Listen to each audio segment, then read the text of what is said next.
Good morning students. बहुत दिनों बाद लेक्चर अपलोड हो रहा है कि थोड़ा पर्सनल रीज़न से मैं बाहर था और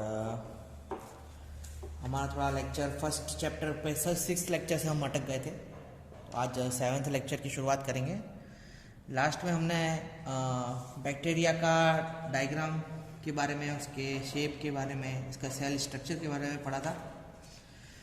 आज हम और उसकी क्लासिफिकेशन के बारे में भी पढ़ा था।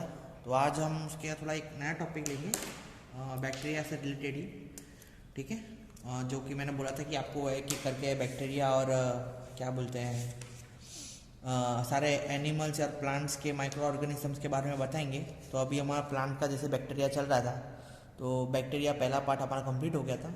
सेकेंड है हमारा पार्ट जिसका नाम है फंगी।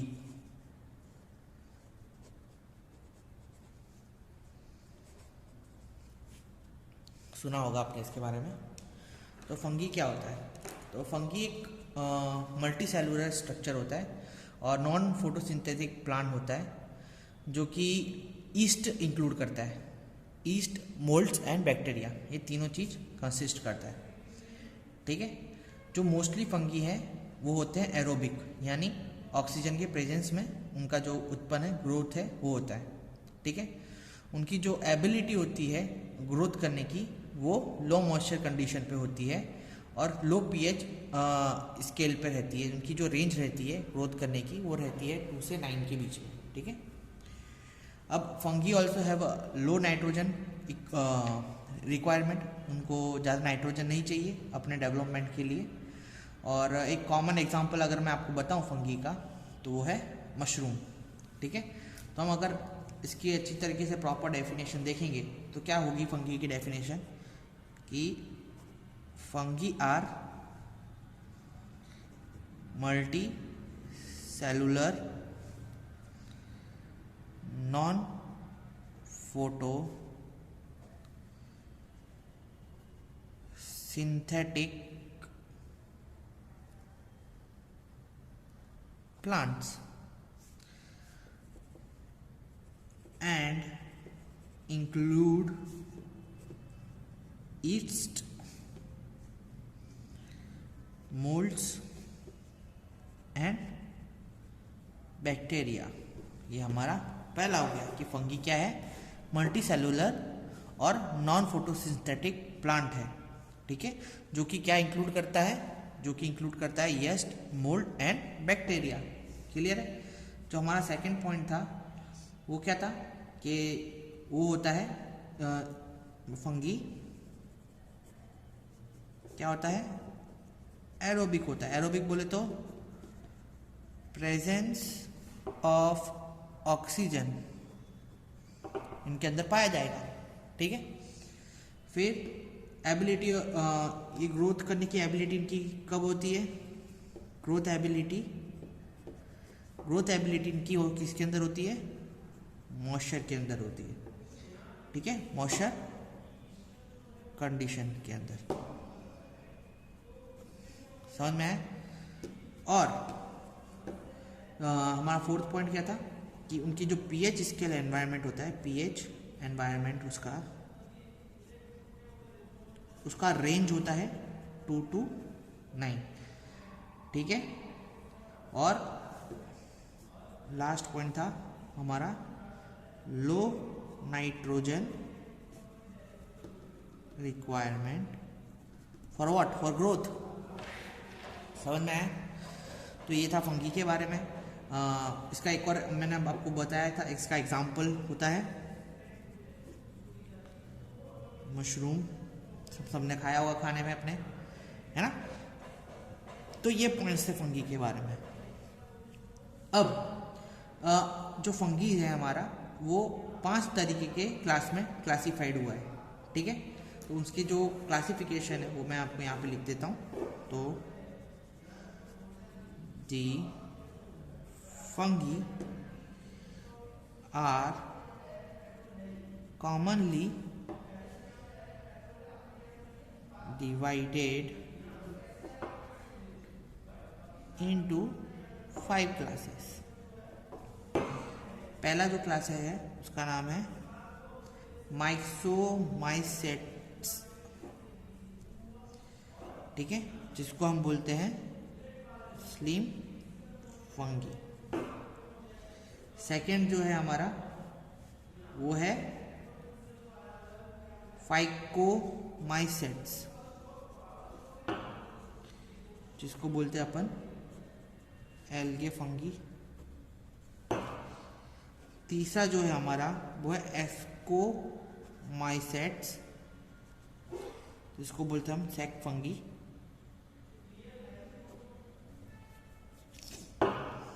फोर्थ जो है हमारा वो है बेसिडियोमाइसेट्स,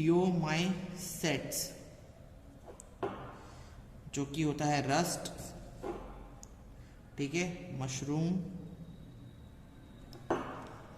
और फिफ्थ है हमारा फंगी इम्परफेक्टी, जो है मिसलेनियस, ठीक है। तो 5 तरीके की फंगीज हमको देखने के लिए मिलती है। क्लासिफिकेशन अगर आप देखेंगे इसका तो अपने अतुल की बुक में टेबल नंबर 1.5 में इसका अच्छी तरीके से क्लासिफिकेशन दिया है। हालांकि आज हमारे को जानने के लिए इतना ही काफ़ी है और ये भी कोई इम्पोर्टेंट टॉपिक नहीं है, पर हमको पता होना चाहिए कि भाई कौन से बैक्टीरिया का कौन सा नेचर है, ठीक है। तो ये पूरी डिस्प्ले आपको अच्छी तरीके से दिख रही होगी। मैं 5 सेकंड तक इसको रखता हूँ। वापस एक बार देख लेते हैं फंगी क्या होती है। ये मल्टी सेलुलर स्ट्रक्चर होता है, नॉन फोटोसिंथेटिक प्लांट होता है, जो कि क्या इंक्लूड करता है yield, molds and yeast, molds and bacteria, ठीक है। फंगी क्या होता है, एरोबिक होता है। एरोबिक बोले तो मतलब प्रेजेंस ऑफ ऑक्सीजन जिसके अंदर है, यानी दैट इज एरोबिक, ठीक है। ग्रोथ एबिलिटी उसकी मॉइस्चर कंडीशन में ही होती है, ठीक है। ड्राई कंडीशन में एल्गी कभी पैदा होते हुए आपने देखा, फंगी कभी पैदा होते हुए देखा नहीं होगा। पीएच उसका जो एनवायरनमेंट है वो 2 to 9 रहता है। लो नाइट्रोजन रिक्वायर्ड रहता है उसको, और उसका एग्जाम्पल कौन सा है, मशरूम, ठीक है। 5 तरीके के क्लासिफिकेशन होते हैं, माइक्सोमाइसेट, फिर फाइकोमाइसेट, एक्सोमाइसेट, बेसिडायोमाइसेट एंड फंगी इन्फेक्टिव। ये इसके जो ये सारे टेक्निकल्स नेम है और बाजू में उसके एग्जांपल्स दिए हुए हैं, ठीक है। टेबल नंबर 1.5 के अंदर आपको पूरा का पूरा देखने के लिए मिल जाएगा। ये इसके जो क्लासिफिकेशन हैं और एग्जांपल्स हैं और डिवीजन इसके अंदर देखे रखें, ठीक है।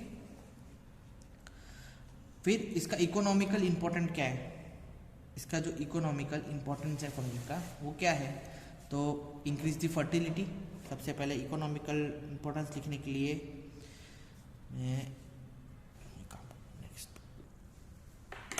तो economical importance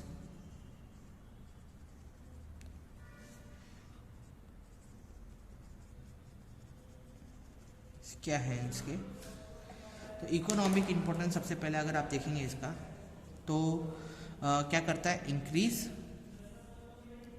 fertility of soil, ठीक है। क्या करता है, फर्टिलिटी इंक्रीज करता है सॉइल की, मतलब वो उसको खाद पदार्थ या खाद के अंदर अच्छी तरीके से कन्वर्ट करता है, ठीक है। फिर वो प्रोड्यूस करता है क्या, एंजाइम को, तो क्या करता है, प्रोडक्शन ऑफ एंजाइम्स हम बोल सकते हैं, ठीक है।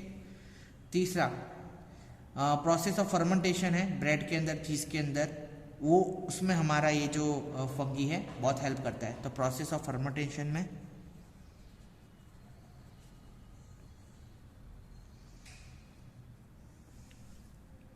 ठीक है। फिर प्रोडक्शन ऑफ एल्कलॉइड्स, जैसे एसिड पदार्थ को एसिडिक बोलते हैं, वैसे ही एल्कल मतलब क्या बोलते हैं आप इसको, ऐसा भी बोल सकते हैं कि बेस जो बोलते हैं, बेस सॉल्यूशन, उसमें बनाने के लिए भी हमारा जो एल्गी है वो हमें काम में आता है, ठीक है। बेस सॉल्यूशन मतलब एल्कलाइट सॉल्यूशन, ठीक है। एसिड बेस के बारे में आपने पढ़ा होगा ना, तो वो वाला सॉल्यूशन। तो प्रोडक्शन ऑफ एल्कालॉइड्स, ठीक है। और लास्ट फिफ्थ ह्यूमन फूड में भी काम में आता है, ठीक है। इंसान तो भाई कुछ भी खा जाता है, तो फंगी तो क्या ही है ना।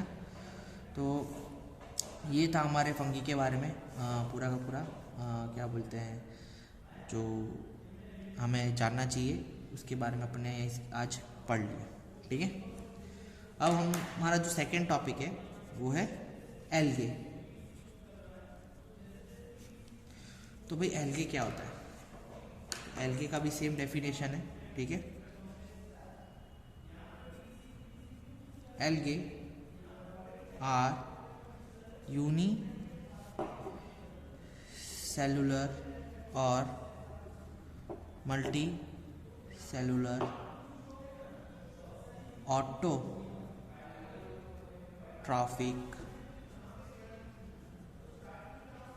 फोटोसिंथेटिक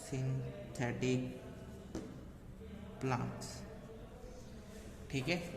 अब एल्गी के अंदर क्या था, फंगी के अंदर क्या था कि मल्टी सेलुलर था और नॉन फोटोसिंथेटिक था, ठीक है। एल्गी क्या है, यूनी सेलुलर है और मल्टी सेलुलर, यानी एक सेल का भी बन सकता है और मल्टी सेल से भी वो बन सकता है, और ऑटोट्रॉपिक है, मतलब खुद अपना फूड अपने आप बनाता है, और फोटोसिंथेटिक प्लांट है, समझ में। तो ये हमारा पहला पॉइंट क्लियर। कोई भी चीज़ प्रेजेंस ऑफ ऑक्सीजन या प्रेजेंस ऑफ सनलाइट के सामने हो रही है ना, तो वो इनऑर्गेनिक मटेरियल को हम बढ़ावा दे रहे हैं, पैदा कर रहे हैं। कोई भी प्रोसेस ऑफ हमको यहाँ पे फोटोसिंथेसिस से पैदा हो रहा है, तो उसके अंदर अपन को इनऑर्गेनिक मटेरियल मिलने के चांसेस ज़्यादा होते हैं, ठीक है। अब इसका अगर हम अच्छी तरीके से आपको पॉइंट बोले तो in presence of sunlight algae converted into inorganic material, समझ में है। तो जब एल्गी है वो सनलाइट के उसमें आती है, डायरेक्ट कांटेक्ट में आती है, तो उसका क्या होता है कि वो कन्वर्ट हो जाती है किसके अंदर, इनऑर्गेनिक मैटर के अंदर, ठीक है, वाटर के अंदर ही। तो उसको हम लिखेंगे in presence of oxygen algae convert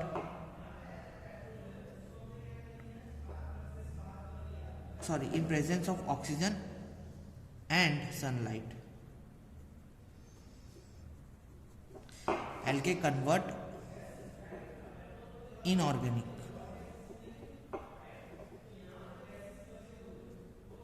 materials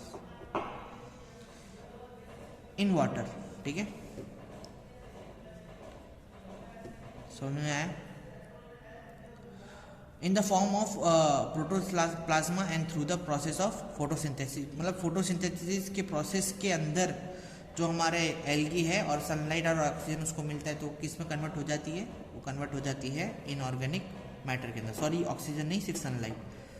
oxygen तो अगर प्रेजेंस ऑफ ऑक्सीजन रहेगा तो इनऑर्गेनिक मटेरियल बनने में थोड़ा तकलीफ रहेगा, ठीक है। तो algae evolve oxygen during their growth, मतलब जो ऑक्सीजन है उसको इवॉल्व करती है, अब अपना जैसे ग्रोथ होता है उसका, तो अपने अंदर ऑक्सीजन को इवॉल्व करती है, ठीक है। तो ये भी एक अच्छा पॉइंट है, लिख लेते हैं, algae evolve oxygen during their growth, ठीक है। तो और जो हमारा एल्गी है माइक्रोबायोलॉजिस्ट के हिसाब से, सैनिटरी वाटर रिजर्वोयर के हिसाब से, जो हमारा क्या बोलते हैं एल्गे है वो प्रोड्यूस करता है, उसका जो प्रोडक्शन है वो होता है टेस्टेड, मतलब ऑयल, जो हमारे जो इंडस्ट्री से ऑयल निकलते हैं और ये सब निकलता है ना, और वो एक जाके आप अगर आप देखेंगे पानी में जाके मिलता है और उसकी एक लेयर है, कभी आप ऑयल को देखेंगे तो ऑयल है ना कभी भी मिक्स नहीं होगा, मतलब अंदर सॉल्यूबल नहीं होता है वाटर के अंदर, ऊपर उसकी लेयर बनी रहती है, और फिर डायरेक्ट काफ़ी दिनों तक अगर वो पड़ा रहता है तो सनलाइट के द्वारा या प्रेजेंस ऑफ ऑक्सीजन के द्वारा या वाटर के अंदर जितने भी मिनरल्स है उसके द्वारा जो हमारे एल्गी है उसका प्रोडक्शन चालू हो जाता है, ठीक है, और हमारा जो वाटर है वो पॉल्यूटेड हो जाता है। तो जैसे मैंने आपको बताया कि एल्गी है, जो उसका इवोल्यूशन है, ऑक्सीजन, जो इवोल्यूशन ऑफ ऑक्सीजन है एल्गी का, उसका जो प्रोडक्शन है वो ऑयल से होता है। और एल्गी वो एक्सट्रीमली उसका इंटरेस्टेड किसके अंदर होता है? सैनिटाइजेशन बायोलॉजिस्ट के द्वारा किया जाता है। ठीक है, तो ये है हमारा एल्गी के बारे में। कल हम आज का लेक्चर यहीं तक ही रखते, कल वायरस और प्रोटोजोआ के बारे में पढ़ेंगे। ठीक है, और इसके अंदर कोई डाउट हो तो आप बताइएगा मुझे। आज हम इतना ही रखते हैं। ठीक है, सी यू, बाय बाय।